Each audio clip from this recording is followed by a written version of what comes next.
In the last video, we saw how you can create your own item processor and have your location related filters in it. It is worth noting that Spring Batch allows you to create multiple item processors depending on your business requirements so that you can have them separated out and good for testing. But you can also create a pipeline of processors wherein you want to apply them one after the other, and the processor order matters. So you can create individual processors and you can merge them together, and that is what we are going to see in this video. So let's go ahead and have a use case wherein you want to convert the string of the email to a completely lowercase string, and you want to migrate all the domains from Gmail to Yahoo. So this looks like a separate email processor. So let's just go ahead and create a new processor. Let's call it as employee email processor. I'm going to implement it to the item processor, and the return, it's going to be of type employee. And if you check here that we are processing the employee, but we are actually going to mutate the email field from it. And if you remember, we have declared it as a record. So records are immutable in Java. So you cannot go ahead and create a set email method. So what we'll do instead is we'll create another object here called employee processed. Okay, and we are going to use this as the data transfer object, and it's not present now. Let's just create it first. So I'll just go to the model class, I'll paste this, and here I'm going to copy all these names and paste them here.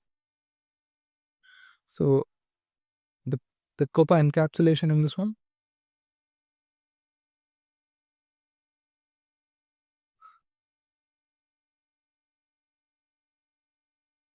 and I'm going to generate the getters and setters. I'm going to use the ID to do that.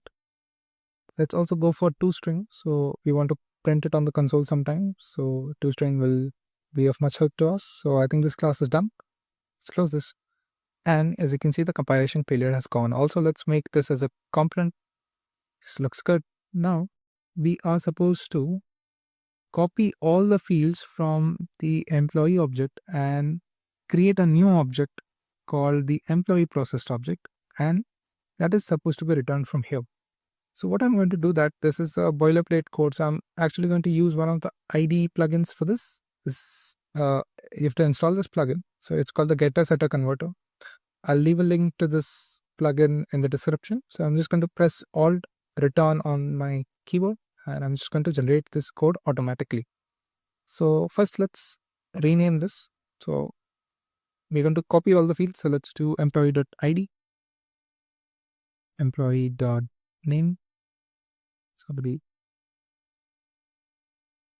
and here we need to transform the email. So I'm just going to write transform email, and let's take in the email value from the object, employee object, and here we're going to return the employee process. So this looks good, but this method is not created as of now. Let's have IntelliJ created for us. So we have the email here.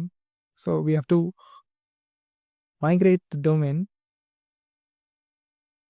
from Gmail to Yahoo. This is our business requirement, and we are also going to convert it to lowercase. So let's just write it here and convert to lowercase.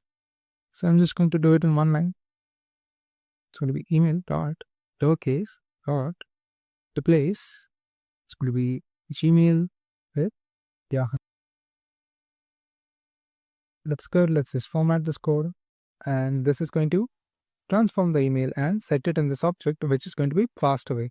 So this employee email processor looks good to me, and let's go ahead and plug this now. So we're going to go back to our employee job configuration, which is going to be in this class, and let's create something known as a custom item processor. So I'm just going to create a bean of type composite item processor. It's going to be composite item processor, and the input is going to be an employee, and the output is going to be an employee processed object. So this is what we've discussed, and let's go ahead and declare this bean now.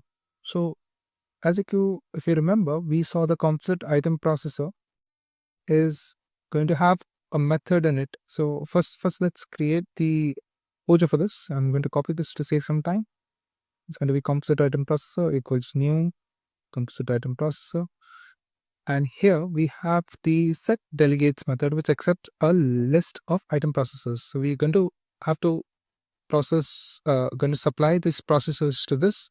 So let's create the list first. And I'm just going to use the factory method listed off.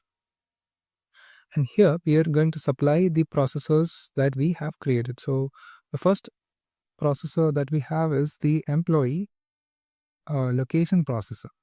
And then we intend to apply the employee email processor. So let's give the pojos here. So this is sort of a chain. This is the ordered list. So first employee location processor is going to be applied, and then whatever output object this function provides us, this is going to be applied to the employee email processor. And the output of email processor is then going to be submitted onto the employee writer. So the processors are ready. It has been delegated. Let's return subject now. So I'm just going to return this, and looks good, but we are supposed to plug in it. We have defined it, but we've not plugged it. So let's plug in into the step, and I'm going to plug it here, and we just simply have to replace our processor with the composite item processor. It's giving us a compilation failure because the input and output time has still the old declaration. We're going to go ahead and make this change. So as you can see, the error has gone away from here, but we've still not informed our employee writer that the output type has changed. So let's go ahead and do that. We're going to go to the employee writer, and as you can see, it still expects to write a employee object. Let's just change that, and we need to change it here as well. So as you can see, the error has gone. So let's press Ctrl S so that the unused imports are gone. This class looks clean now. And go back to our application. We can run this now. So I'm just going to run it. Let's get out of presentation mode. And it's still running. So let me just restart it. So you expect to see some emails with the Yahoo as the domain name. And as you can see, we have them here. But let's do one more thing. Let's just have a pretty writer here so that it's more readable in the console. So I'm just going to go and wire in one more method here. Just give the dot. This will do. Let's restart.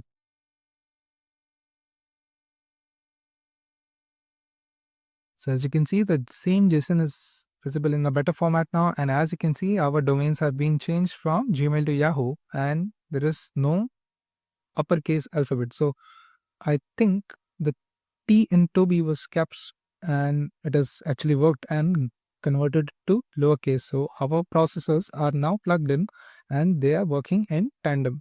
So this is how you chain multiple item processors, multiple custom item processors into a composite item processor like we have done here. And you can actually control the order in which they are applied using this list, which is a declarative way to tell Spring Batch that these are going to be our item processors. So that's it for this video. I hope to see you in the next one.